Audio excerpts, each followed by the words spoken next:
This is interesting. So we've seen Trump. If you've seen any of the David Pack videos where he breaks down um, the videos analyzing whether he can read well or not and different things like that, you'll notice like when he walked out of the room without signing the executive order and Pence had to do it.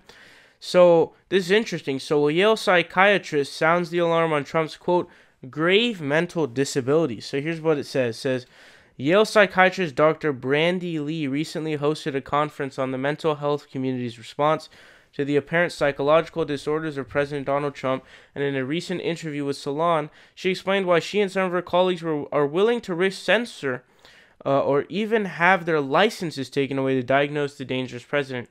Quote, this situation has come to such a critical level, Lee told Salon when asked why she is compelled to speak out about the president. Quote, in fact, a state of emergency exists and we can no longer hold back. We have an obligation to speak about Donald Trump's mental health issues because many lives and our survival as a species may be at stake. Talking about, having the access to the nuclear arsenal. When asked to describe what she believes to be symptoms of the president's mental impairment, Lee gave multiple examples. Quote, he has a great need for adulation. She said, quote, he is angry if reality does not meet his needs. Trump's apparently skewed reality, Lee said, is one of her biggest concerns. People have been expecting him to settle into his role and become normal or more presidential, but that does not ordinarily happen among those with such personality traits, she said. In fact, what we're seeing is a creation of his own reality, a reality that will meet Trump's own emotional needs and the need to impose that reality on others. It is his imperviousness to facts and reality that could place us all at great risk. So this is similar to that kind of cult of personality thing with Mussolini. And there are a lot of ties you can make to Mussolini and Trump. They're a lot different than Trump and Hitler, because, Hitler killed like millions of people. When asked about the so-called Goldwater Rule, which is meant to bar mental health professionals from diagnosing public figures from afar, Lee explained that the current political circumstances necessitate breaking that rule.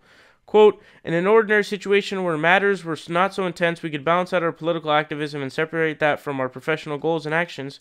But when there is such a grave mental disability that is affecting the public sphere, the political sphere, such as in the current position of power, then those lines get blurred.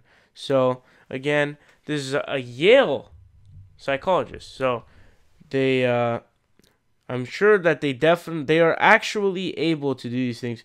So there's a rule that prevents it from afar, but this psychiatrist can at least give us hints that there's reason to believe that there are some kind of mental problems going on there because, again, for example, when asked to read in the papers when he was, I believe it was a court hearing, he was unable to do, he seemed very hesitant to do so.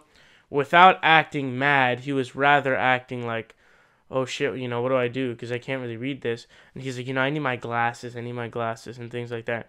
And he did not look comfortable at all. You have the walking out without writing the executive order. And he would give speeches where he would use extremely low vocabulary levels that were similar to Reagan when he was having his Alzheimer's. So we have different things like this going on. And it's very interesting to see. And if there really is a problem, I hope we figure out, because Reagan did have Alzheimer's towards the end of his presidency. What's up, guys? It's Saul Hill here. You guys are watching The Progressive Voice. Make sure you guys click subscribe down below. We're fighting Donald Trump tooth and nail, and we need your help.